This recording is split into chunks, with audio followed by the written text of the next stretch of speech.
Hello guys, అందరికీ నమస్తే. Today special కూరగాయల్లో రారాజు అండి, వంకాయ టమాటా కర్రీ ఏ విధంగా ప్రిపేర్ చేసుకుందామో చూద్దామా. ఫస్ట్ అయితే మనం వంకాయ కర్రీలో బెనిఫిట్స్ ఏంటో తెలుసుకుందాం. ఈ వంకాయ కర్రీని మనం వారంలో ఒక్కసారి తీసుకుంటే ఎన్ని లాభాలో చూద్దామా. అధిక బరువు తగ్గిస్తుంది, చెడు కొలెస్ట్రాల్ను తగ్గిస్తుంది, మధుమేహ రోగుల్లో రక్తంలో ఉన్న గ్లూకోజ్ స్థాయిని తగ్గిస్తుంది, అధిక రక్తపోటు నియంత్రణ చేస్తుంది, జీవక్రియను మెరుగుపరుస్తుంది, రక్తం గడ్డకట్టకుండా చేస్తుంది, యాంటీ ఏజెంట్ లక్షణాలను తగ్గించును, నరాల బలహీనతను తగ్గిస్తుంది. ఇన్ని బెనిఫిట్స్ ఉన్నాయి ఈ కర్రీని.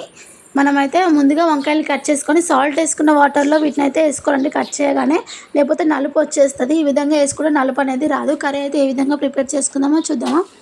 ముందుగా అయితే ఒక గిన్నె పెట్టేసుకొని అందులో కర్రీకి సరిపడా ఆయిల్ వేసుకొని ఆనియన్స్ దోరగా వేయించుకొని అల్లం వెల్లుల్లి పేస్ట్ వేసుకొని పచ్చివాసన పోయేంత వరకు కలిపేసుకొని లైట్గా పసుపు యాడ్ చేసేసుకోండి. ఈ విధంగా పసుపు యాడ్ చేసుకొని 2 minutes కుక్ అయ్యాక అటు ఇటు కలిపేసుకొని ముందుగా కట్ చేసి పెట్టుకున్న వంకాయలు కూడా యాడ్ చేసేసుకొని ఒక 10 minutes ఫ్రై చేసుకోండి ఆయిల్.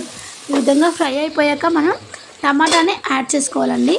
మూత పెడుతూ తీసి వంకాయలు ఫ్రై చేసుకొని నెక్స్ట్ టమాటాని యాడ్ చేసుకొని టమాటాని కూడా మొత్తం మగ్గే వరకు వేయించుకోవాలి.